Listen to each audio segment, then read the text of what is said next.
name's Sarah, Kelly's daughter, and this is my counselor, Ms. Jessica, and we are going to talk about bipolar disorder. What is bipolar disorder, Jessica? Well, bipolar disorder is a mood disorder. It includes both depression and manic episode. The depression includes depressed mood, tearfulness, isolation or withdrawal, reduced pleasure in activities that used to be pleasurable. Sometimes it can include insomnia or hypersomnia, appetite or weight decrease. It also can be associated with a lack of concentration and sometimes suicidal thoughts or gestures sometimes. And then the manic part of it is complete opposite, where there's an elevated mood, sometimes not elevated, sometimes it can be irritability. It includes a decreased need for sleep. Someone might feel that they are rested only after 3 hours, inflated self-esteem, an increase in goal-oriented activity. Then they can also be very talkative. So it's kind of like a roller coaster where you have your low lows and your high highs and not a whole lot of subjective feeling of just feeling normal. Is it possible to diagnose bipolar in children? It is more rare. The mean age for a manic episode is in the early 20s.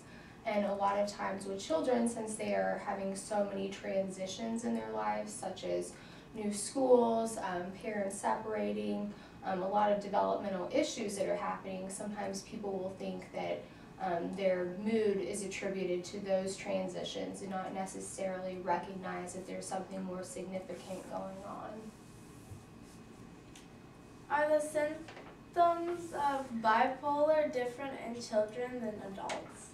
Yes, they can be different, especially with children. They do not have to happen for as long, and they might not be as noticeable as in adults. A lot of times with children, they'll talk about somatic symptoms, which is the physical symptoms. They might say that my stomach hurts or my head hurts, and especially they might not have the intense sadness that the adults have. It might be more of irritability. A lot of times it's noticeable through school. There'll be a decrease in school play, or instead of talking about suicide, they might have a theme of death in their play. It's really important to notice, especially watching their play, that sometimes they will be less interested in those things that they used to find enjoyable. So they might have used to love to play soccer, and now they don't find enjoyment out of that. So it's really important to look at those types of symptoms in children and how they differ from those that present in adults. Mm-hmm. Is there something that teachers and parents can do to help children cope with the disorder? Well, as for teachers, it's really important that they do understand the disorder and the symptoms, especially since they're spending a majority of the day with the child. They need to become an ally with the parents so that they can recognize the symptoms and be able to report it back to the parents, since they're the ones seeing the child for a majority of the day. Also realizing that the disorder is the problem, the child is not the problem, and being very supportive with that. As for the parents, they also need to be very well aware of the symptoms so that when they're going back to the child psychiatrist or the therapist, that they can accurately report any change in symptoms. Also making sure that their child is taking their medication regularly as scheduled. Also that they're keeping the child on a normal eating, sleeping, exercise patterns. Exercise is especially important for people who are depressed, building up those natural endorphins or natural feel-good chemicals. Also making sure that they're talking with their child about how they're feeling, but not allowing the child to dwell on the negative, trying to turn some of those negative thoughts into positive, and finding some activities that their child can express their feelings creatively. Is there treatment for children with bipolar?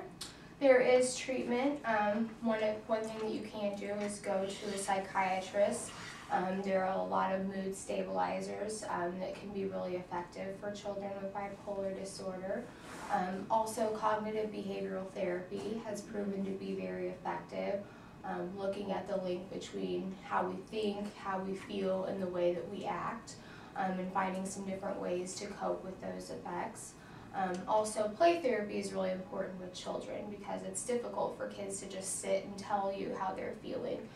So it's a lot easier for them to express it and process those feelings through play.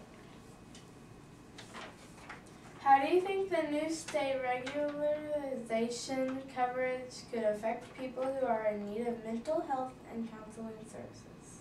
Well, starting January 3rd, 2011, the state of Illinois is now going to regulate services provided for people who have Medicaid.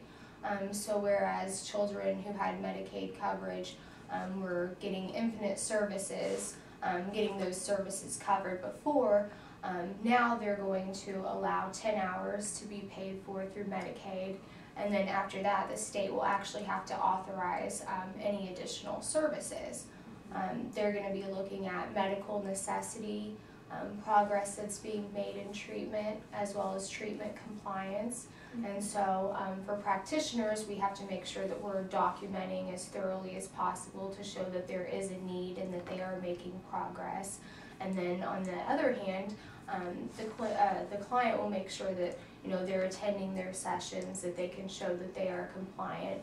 But what it's going to mean is that they're not, it's going to be limited, that their services are going to be limited, and that it could kind of have a scary effect if those people who are in great need of services might not be able to have those services covered through their Medicaid card in the future. We thank you for joining us today and giving us some very good information on bipolar in children. Thank you for watching. I'm Kelly's daughter, Bayal, and a special hello to Miss Teresa and Miss Stacy.